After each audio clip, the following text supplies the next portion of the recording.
Out of all the challenges facing the UK right now, what has recently cropped up seems to be one of the most dangerous precedents, one of the most dangerous options, one of the most dangerous scenarios that could potentially materialize in the future. As usual, there is a lot to unpack in today's episode, and before we start off with it, please do make sure that you like the video, share the video, subscribe to my channel, and also press the notification icon so that you don't miss out on any of my future episodes. So let's dive straight in and first of all listen to what was said. Thank you, Mr. Speaker. November marks Islamophobia Awareness Month. Last year, the United Nations Human Rights Council adopted a resolution condemning the desecration of religious texts, including the Quran, despite opposition from the previous government. Acts of such mindless desecration only serve to fuel division and hatred within our society. Will the Prime Minister commit to introducing measures to prohibit the desecration of all religious texts and the prophets of the Abrahamic religions?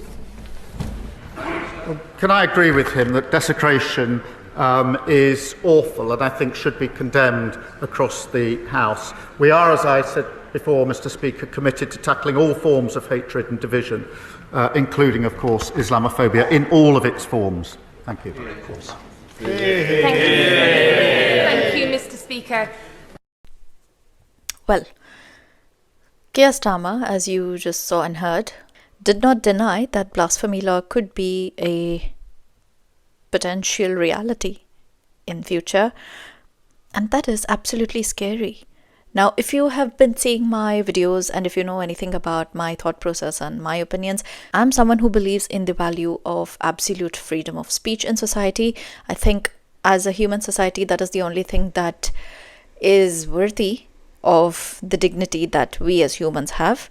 This poses a lot of questions in my mind, and I want to discuss that with all of you. So let's start with the very first point that he makes. November marks Islamophobia Awareness Month. Last year, the United Nations Human Rights Council adopted a resolution condemning the desecration of religious texts, including the Quran. Okay, I think I have to preface this video by first of all saying that I do not believe in or accept or condone any kind of violence that is inflicted on any other person or any other group which is based on religion or faith. I think religion and faith are deeply personal matters, deeply familial matters, and that should solely not be the reason why you inflict violence on somebody else. So having said that, I really am curious to understand what exactly desecration means and the kind of desecration that they want to put a ban on, because when you look at the dictionary, desecration basically is treating something or treating a place with violent disrespect or spoiling something which is valued or respected by someone else. Now, as I said, if it is done solely on the basis of hurting somebody else or inciting racial tensions, religious tensions, then obviously that's I think it's a matter of law and it should be dealt with as it should be dealt with law. But again, because religion and faith are such deeply personal matters, how would you actually define blasphemy to start with? So for someone who does not understand or who does not have much knowledge of Islam or any other religion for that matter, somebody who does not know or understand much of Christianity, they might have 100 questions in their minds. So, does asking those questions also considered as blasphemy? You might ask those questions and you might get those answers, and personally you might actually not agree with them. You might not resonate with the answers. That might not be something that you find feasible or valuable for your own life. And so you might end up saying that that is not something that you want to practice or that is not something that you want to agree with. So does that disagreement also be considered as blasphemy? Do you see the thin ground that we are walking on? And probably the other more dangerous situation that might come up is the accusations of blasphemy falsely on people. And we have obviously seen a lot of instances where people have been accused of blaspheming against a particular religion, and without having any proof, without having any talk, without taking it into the hands of the law, without any kind of debate or understanding or nothing at all, people have been unalived. So, how do we deal with these false accusations of blasphemy? And as I said, how exactly do you define blasphemy? So, for example, if you remember the incident of the French teacher in France, Samuel Paty, who was unalived because he allegedly showed a cartoon of Prophet Muhammad in class. And if I remember right, this class was supposed to be dealing with aspects of free speech and whatnot. Is his not being alive anymore really justified? Because that is what is considered as blasphemy according to people, like I assume. So are people supposed to be killed just for questioning, just for trying to have discussions and debates? And there was another similar incident with another teacher in the UK. It was, I think, the Batley Grammar School. Again, he also allegedly showed cartoons of Prophet Muhammad in class, which is considered to be blasphemous. So, and he is now in hiding. He's been in hiding for quite a long time, if I remember correctly. Is that valid in society? Is that valid in Western society? Especially would be my main question. Every country, every culture has its own parameters, has its own values and its culture. But this is like literally trying to shove a particular kind of thinking and a particular kind of living down the throats of Western society as well, which kind of believes in the opposite values. You would have to consider what would happen if somebody from one of the Western countries would go to one of the Middle Eastern countries and try to, I don't know, have like laws that go against their way of living and their way of thinking and their culture. Would that be acceptable there? I don't think so. So then why is it trying to be forced down in here? The society here is completely different. How do you force somebody to respect something that you believe in? And it doesn't have to be just this particular religion. It could be any religion for that matter. Can I go and ask everybody to whether they believe or not, whether they understand or not? Can I go and demand that everybody respects Hinduism and everybody, have a very good opinion of it and not question about it at all? No, because I love having conversations with people. I love having talks with people, telling them what it is about, and it is totally okay with me if they don't understand it or if they don't agree with it. That is their prerogative. We all have our own minds. We all have our own thought processes. And to be forced not to question or criticize or have any say with respect to a particular faith, I think that is really unfair, especially in a free Western society. Let's continue with what he says. Despite opposition from the previous government, acts of such mindless desecration only serve to fuel division and hatred within our society. Yes, if you are somebody that is wantingly trying to stir hatred in society,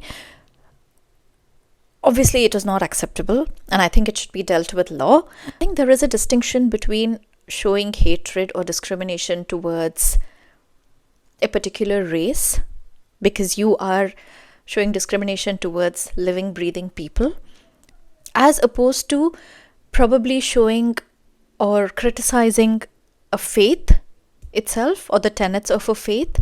So nobody, absolutely nobody in a civil society should condone discrimination and racial hatred and racial violence. Definitely not. But criticism or questioning or debating certain tenets or practices in any faith for that matter should be always and always allowed, because that is how societies grow, in my opinion at least. Will the Prime Minister commit to introducing measures to prohibit the desecration of all religious texts and the prophets of the Abrahamic religions? Why should it be prohibited only for Abrahamic religions? I am a Hindu. Hinduism is not an Abrahamic faith. So is it okay if somebody desecrates Hinduism? Is it okay if somebody desecrates Hindu religious texts, Hindu sacred texts? Is it okay if somebody desecrates Hindu beliefs and Hindu gods and goddesses? Because that happens a lot. That happens a whole lot. Why is there no Hindu phobia month then?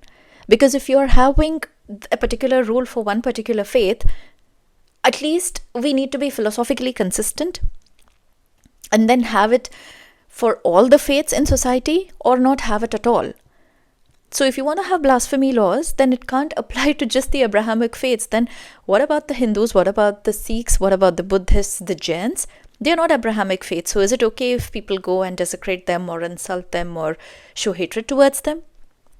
Which is why I think this is a very, very tricky situation, and I don't think it should even be up for debate. And I'm really, really disappointed that Keir Starmer did not in one go say no, or at least if he would have said that it is not just for Abrahamic faiths, but I will make sure that no faith in UK will be desecrated, then I would have agreed. Maybe.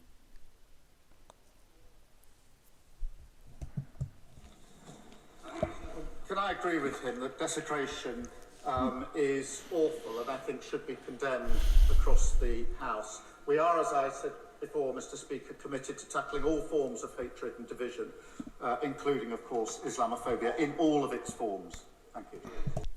Again, in the world that we live in today, in today's society and the way that things are, how exactly do you define hatred? As I said, can questioning be taken as hatred? Can criticism, which is actually born out of research or trying to understand something and still finding, different insights within it, could that be taken as criticism? Following any faith or religion is a deeply personal matter, as I said. So it is completely a person's prerogative as to what they want to believe in, what they choose to believe, what they practice, what are the rituals they do, what are the practices that they want to uphold and teach in their family and to their children.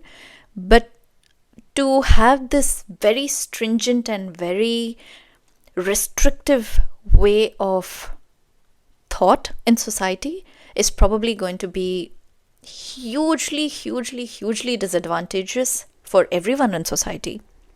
Yes, you can be deeply protective of your faith and your way of life. And yes, it is not okay for people to show discrimination or violence or hatred based on your faith or your religion or your race. But then to stop people from criticizing or questioning or even merely debating and talking about the tenets of faith and philosophy and religion, I think it's going to be just absolutely unfit for a human society. And if you actually do go ahead with it, then I would demand that we have it equally for all faiths, no questions asked. Because as a Hindu, I deeply feel that all these Abrahamic faiths that consider Hinduism or the other non-Abrahamic faiths as the wrong paths to God, as the lesser kind of ways of life, that itself to me is blasphemous. Because if I go down that route, then I'm going to go down it 100%. Then would we have laws against that? Let me know in the comments below what your thoughts are, what your ideas are.